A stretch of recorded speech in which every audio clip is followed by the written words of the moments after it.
یہ تربیت کریں اپنے گھر میں. میں تجربے کی روشنی میں یہ بات عرض کیا کرتا ہوں کہ بھائی بچے باپ کے فرما بردار اس وقت ہوتے ہیں جب اماں انہیں باپ کا فرما بردار کرتے ہیں، اور بچے باپ کے نافرمان بھی تب ہوتے ہیں جب اماں انہیں باپ کا. میں نے اپنے کانوں سے سنا ایک دفعہ ایک بچہ اپنے باپ سے کہہ رہا ہے آپ نے تو ساری زندگی باہر گزار دی، پیسے کمانا کون سا مشکل کام ہے، دکھ سکھ تو سارے اماں نے برداشت کیے، سکولوں میں وہ جاتی تھی، فلانا کام وہ کرتی تھی، فلانا کام. اب یہ سوچ اس کی ذاتی تو نہیں، یہ اس کو دی گئی ہے.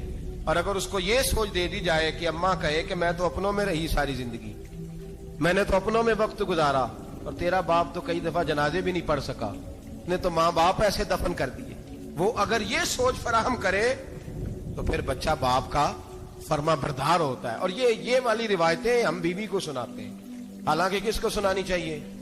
بولیے. بہن اور بیٹی کو. بہن اور بیٹی کو سنائیں یہ باتیں، ان کو سمجھائیں تاکہ آگے جا کے وہ جو گھر ترتیب دیں وہ گھر بڑا عمدہ اور نکھرا ہوا ہو. حضرت سیدنا ابراہیم 13 سال کے بعد آئے، چونکہ گھر میں اللہ تبارک و تعالیٰ کی دوستی کا چرچا تھا، اللہ تبارک و تعالیٰ کی محبوبیت کا غلبہ تھا. 13 سال کے بعد فلما بالغ معه سعیا، بیٹا جب اتنا بڑا ہوا کہ ساتھ چلنے لگا، تو حضرت ابراہیم نے اپنے بیٹے کو بلا کے کہا بیٹا مجھے خواب آئی ہے، میں تجھے ذبح کر رہا ہوں، تیری کیا رضا ہے؟ حضرت اسماعیل کہنے لگے یا ابت افعل ما تؤمر، ابا جی اللہ جیسے حکم دیتا ہے میرے ساتھ ویسے ہی کریں، جیسے اللہ حکم دیتا ہے ویسے ہی، بولیے ویسے ہی کریں. حضرت حاجرہ کو کہا کہ ایک دوست نے دعوت کی ہے تو وہاں جا رہے ہیں. بی بی مطمئن ہے، تفصیلات کی ضرورت نہیں، ختم بات، اعتبار ہے، مطمئن ہو گئی. شیطان پیچھے سے آیا اماں کے پاس. ذرا تھوڑی دیر کے لیے تصور جمائیے، یہاں تو پڑوسن آ کے کوئی بات بتا دیتی ہے خاوند کے بارے میں تو کئی مہینے جھگڑا جاری رہتا ہے، پڑوسن محلے دار. شیطان نے آ کے بتایا لفظ کیا ہے؟ کہا حاجرہ تمہیں پتا ہے کہاں جا رہے ہیں؟ کہا دوست کی دعوت میں. تو کہنے لگے دوست کون ہے؟ رب کریم. اور ابراہیم کا خیال ہے کہ اس رب نے مجھے حکم دیا ہے کہ میں ذبح کروں. تو حضرت حاجرہ کہنے لگی کبھی باپ بھی بیٹے ذبح کرتے ہیں؟ شیطان کہنے لگا ان کا خیال ہے کہ ان کے رب نے حکم دیا ہے. جناب حاجرہ فرمانے لگی اگر رب نے حکم دیا تو پھر تو مجھے شیطان لگتا ہے، تو مجھے شیطان لگتا ہے. کا کیا مطلب؟ فرمانے لگی اگر رب کریم کا حکم ہے تو میرے پاس ایک اسماعیل ہے، اگر 1000 بھی ہوتے میں سارے اللہ کے راستے میں پیش کر دے دیتی. مالک کا ہی تو ہے سارا کچھ، اسی کا ہے، اس میں لیت اللہ کی کیا گنجائش؟ حضرت سیدنا ابراہیم علیہ السلام نے بیٹے کے حلق پہ چھری رکھ بھی دی اور چھری چلا بھی دی، رکھ بھی دی، اور وہ تو اللہ کریم نے فرمایا یا ابراہیم قد صدقت الرؤیا، ابراہیم تو نے خواب سچا کر دکھایا، وہ قیامت تک تیرا نام رہے گا. حضرت ابراہیم نے وطن بھی دیا، جان بھی دی، بیٹا بھی. اللہ کریم نے دمبے دیے، فرمایا یہ فدیہ ہے.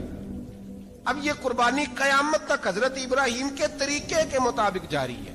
حضرت ابراہیم بہت بڑے مہمان نواز تھے، بہت بڑے. آپ جب مصر میں قیام تھا تو بڑے بڑے لمبے چوڑے لنگر پکتے تھے، لوگ آیا جایا کرتے تھے، بڑا تفصیل کے ساتھ کھانا ہوتا تھا. مہمان نوازی آپ کی خاص صفت مبارکہ ہے. ہمارے ہاں بھی مہمان نوازی ہوتی ہے امیروں کی، بلکہ اب تو مہمان نوازی اس طرح کی ہے کہ کل تیری میرے پاس دعوت ہے اور پرسوں میری تیرے پاس ہے. وہی امیروں میں وہ چکر رہتا ہے، پارٹیاں دوست ایک دوسرے کو ڈالتے ہیں، تیری طرف پارٹی تیری طرف. اور اسی انداز میں اب یہ عید آئے گی نا، ٹکا پارٹیاں ہوں گی جگہ جگہ. اور لوگ سوال پوچھنے لگے ابھی سے، کہتے ہیں قربانی کا کتنا گوشت گھر رکھنا جائز ہے؟ قربانی کا کتنا گوشت گھر رکھنا جائز ہے؟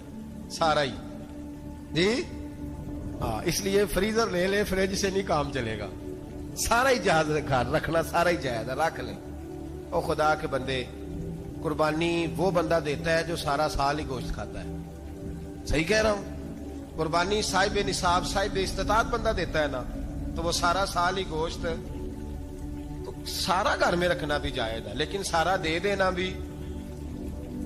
تو جو آ رہی ہے اس پہ کیوں توجہ کرتے ہو؟ جو دوسرا جائز ہے اس پہ کیوں نہیں عمل کرتے؟ سارا تقسیم کر دیں، بات ختم ہوئی. یقین کریں محرم میں جا کے دوست ٹیلی فون کر کے سوال پوچھتے ہیں, کہتے ہیں صاحب سنا ہے قربانی کا گوشت محرم میں کھانا جائز نہیں. میں کہ نہیں, ربیع الاول چ بھی جائز جی, رجب رمضان تک کھاؤ, کوئی بندہ نہیں منع کرتا, اس لیے کہ کسی کو دینا تو پسند ہی نہیں. یا پھر اس میں سے جو خاص خاص چیزیں ہیں وہ اپنی فریج میں, اور باقی جو ہے وہ دوسروں کے لیے. یہ کیا طریقہ ہے ہمارا, اور اسی پہ عمل ہے. اللہ تبارک و تعالی ہمیں سمجھنے کی توفیق عطا فرمائے. یہ قربانی حضرت ابراہیم کا طریقہ ہے. حضور نے اگرچہ نبی پاک کی اپنی سنت تھی, یہ بھی کہہ سکتے تھے سنتی و سنت ابیکم ابراہیم, میری سنت ہے اور تمہارے باپ ابراہیم کی سنت ہے. یہ نہیں فرمایا. جب صحابہ نے کہا قربانی کیا ہے, فرمایا سنت ابیکم ابراہیم, یہ تمہارے باپ ابراہیم کی سنت ہے. ہر صاحب نصاب پر قربانی واجب ہے. جو زکوٰۃ کا نصاب رکھتا ہو اس پر قربانی واجب ہے. یعنی ضروریات سے زیادہ اتنے پیسے, جتنے پیسوں سے زکوٰۃ فرض ہوتی ہے, اتنے پیسے جس آدمی کے پاس قربانی سے پہلے آ جائیں اس آدمی پر قربانی کرنا واجب ہے. بکرا, چھترا, دمبا 1 سال کا, یا دمبا 6 مہینے کا ہو پر اتنا بڑا محسوس ہوتا ہو کہ لگے 1 سال کا ہے, اس کی قربانی ہو سکتی ہے. جانور میں کوئی عیب نہیں ہونا چاہیے. اتنا کمزور نہ ہو کہ ذبح جہاں اسے کرنا ہے وہاں وہ چل کے جا نہ سکے, اتنا کمزور جانور نہ ہو. اس کے اندر بظاہر کوئی اتنا بڑا نقص نہ پایا جاتا ہو, کانا نہ ہو, لنگڑا نہ ہو, کوئی اس کی ہاتھ نہ کٹے ہوئے ہو, ایسا نقص جو واضح ہو. بکرا 1 سال کا, گائیں اور بھینس یہ 2 سال کی, اونٹ 5 سال کا. اب اس میں یہ ہے کہ ہمارے بہت سارے دوست, چونکہ ہم دیہاتی لوگ ہیں, تو پوچھتے ہیں کہ دوندا نہیں ہے تو چوگا نہیں ہے. تو یہ ہماری پنجابی کی اصطلاحات ہیں, پنجابی کی. شریعت اسلامیہ نے سال بتائے ہیں. یہ تو ہم نے اپنی آسانی کے لیے, یا دیہاتوں میں جو ماحول تھا اس طرح کا جانور لیں, خوبصورت جانور لیں. جو نصاب ہے وہ بھی میں نے آپ کو بتایا. لیکن ایک اور پہلو بھی ہے, نبی پاک صلی اللہ علیہ وسلم پہ زکوٰۃ کبھی فرض نہیں ہوئی, کبھی حضور پہ زکوٰۃ فرض نہیں ہوئی. نبی پاک صلی اللہ علیہ وسلم کے پاس اتنا سرمایہ کبھی اکٹھا ہوا ہی نہیں کہ زکوٰۃ فرض ہو. لیکن نبی پاک کے صحابہ فرماتے ہیں کہ مدینے کے 10 سالوں میں اللہ کے رسول نے ہر سال قربانی فرمائی ہے, ہر سال قربانی دی. اور جس سال حضور حج کرنے گئے اس سال اللہ کے نبی نے 63 اونٹ ذبح فرمائے. اور حضور صلی اللہ علیہ وسلم جب اونٹ ذبح کرنے لگتے نا تو صحابہ کہتے ہیں اونٹ خود دوڑ کے حضور کے سامنے آ کے لیٹ جاتا, اور نبی پاک اسے ذبح کرتے اور فرماتے ہیں ایک دوسرے کو دھکے دیتے اونٹ کے, پہلے میں نے جانا ہے ذبح ہونے کے لیے, پہلے میں نے, انہیں پتا تھا کہ جو مصطفیٰ کے ہاتھوں ذبح ہوگا وہ تو دائمی زندگی پا جائے گا, یہاں بھی وہاں بھی زندہ. 63 اونٹ ذبح کیے. ایک اونٹ میں کتنی قربانیاں ہوتی ہیں؟ 7. اب 63 کو 7 سے ضرب دو گے تو کتنی بنے گی؟ اور پھر نبی پاک صلی اللہ علیہ وسلم نے 10 سال مدینہ منورہ میں قربانی دی, ہر سال. اب وہ 63 اونٹ, ایک اونٹ میں 7 قربانیاں, ہر سال یہاں قربانی. اور مولا علی شیر خدا فرماتے ہیں نبی پاک 2 قربانیاں دیتے. میں نے کہا حضور 2 جانور ذبح کر رہے ہیں آپ, تو حضور نے فرمایا ایک میری طرف سے, ایک میری امت کی طرف سے, غریبوں کی طرف سے. اور حضرت علی کو حضور نے وصیت فرمائی تو 2 دیا کرے گا. یا رسول اللہ صلی اللہ علیہ وسلم میں غلام ہوں, خادم ہوں. حضور نے فرمایا علی ایک تو نے اپنی دینی ہے, ایک میری طرف سے دینی ہے. 2 قربانیاں. مولا علی نے بھی ساری زندگی 2 قربانیاں دی. حضرت علی بھی مال کے نصاب نہیں تھے, اپنا مکان ہی نہیں تھا, کوئی کاروبار نہیں تھا, کئی دن فاقے رہتے تھے, پر قربانیاں کتنی دیتے تھے؟ 2. ہمارے پاس ویسے اگر سسرال میں, میکے میں, کزنوں میں کچھ شادی ہو جائے تو 50-60 ہزار کا خرچہ برابر ہے, وہ پکا ہے. اور قربانی کی باری غریب ہو گئے, سارے غریب ہو گئے, کہتے نہیں یہاں مشکل ہے. اور خدا کے بندے اللہ کے ساتھ تجارت کر, اس کے رستے میں 1 دے گا, رب تجھے 70 گنا اضافہ کے ساتھ عطا فرمائے گا. قربانی مال کے نصاب پہ ہے. کوشش کیا کریں کہ اللہ کے رستے میں جب دینا ہو پھر لیت اللہ سے بچیں, خوبصورت جانور لائیں. جن کو اللہ نے توفیق دی ہے ان کے لیے نصیحت ہے, جن کو اللہ نے توفیق دی. میں نے اپنے حضرت صاحب کو دیکھا ہے, وہ کہتے تھے کئی جانور اللہ نے بڑا نوازا ہے. کہتے ایک میرا ہے, ایک میرے ماں کا, ایک میرے باپ کا ہے, ایک میرے فلاں استاد صاحب کا, ایک میرے پیر صاحب کا ہے. یہ جانور غوث اعظم جیلانی کا نام کا دے رہا ہوں. اور پھر ایک بڑا خوبصورت جانور بندہ ہوتا اور حضرت خود ان کو چارہ ڈال رہے ہوتے. تو حضور یہ کیا ہے؟ فرمانے لگے یہ میں رسول اللہ کے نام پہ قربان کروں. یہ نبی پاک کے نام پر قربان کیا جائے گا. جن کو اللہ نے حیثیت دی ہے وہ کوشش کریں اپنے محبوب کی طرف سے بھی قربانی کریں. نبی پاک کے نام کی قربانی دے, خوبصورت سا جانور پیارا, پھر اس کی خدمت ہو, پھر اس کی قربانی دی جائے اور نبی پاک کے نام پر قربانی دی جائے. حضور نے خود وصیت فرمائی حضرت ابو بکر صدیق کو, قربانی بڑا حسین عمل ہے. اور میرے نبی پاک صلی اللہ علیہ وسلم نے ناراضگی بھی فرمائی, ذرا خوگر حمد سے تھوڑا سا گلا بھی سن لے. میرے حبیب نے فرمایا جو طاقت کے باوجود قربانی نہ کرے وہ ہماری عیدگاہ میں عید کی نماز پڑھنے نہ آئے, وہ نہ آئے. اور یا رسول اللہ جو کرے گا, فرمایا قربانی کے جانور کا خون کا قطرہ بعد میں زمین پہ گرے گا, اللہ اس کے سارے گناہ پہلے معاف فرما دے گا, اللہ اس کے سارے گناہوں کو بخشے گا. قربانی کریں, خوبصورت انداز میں کریں, اللہ کی رضا کے لیے. بزرگوں نے لکھا ہے 3 حصے کرو گوشت کے, ایک گھر میں رکھو, ایک رشتہ داروں میں بانٹو, پڑوسیوں میں بانٹو, اور تیسرا فقط غریبوں کو دو. لیکن میں اکثر یہ سوچتا ہوں کہ ہمارے ہاں قربانی کرتا ہی وہ ہے جن کے گھر میں ہر جمعرات کو چھوٹا گوشت پکتا ہے, اور جن کے گھر میں ہفتے میں 3 دفعہ مرغی کا گوشت پکتا ہے, وہی تو قربانی دینے کے قابل ہوتے ہیں. تو وہ بھی اگر قربانی کے بکرے میں سے بھی تیسرا رکھنا چاہیں تو اجازت تو ہے, میں نے کہا سارا رکھنے کی بھی اجازت ہے.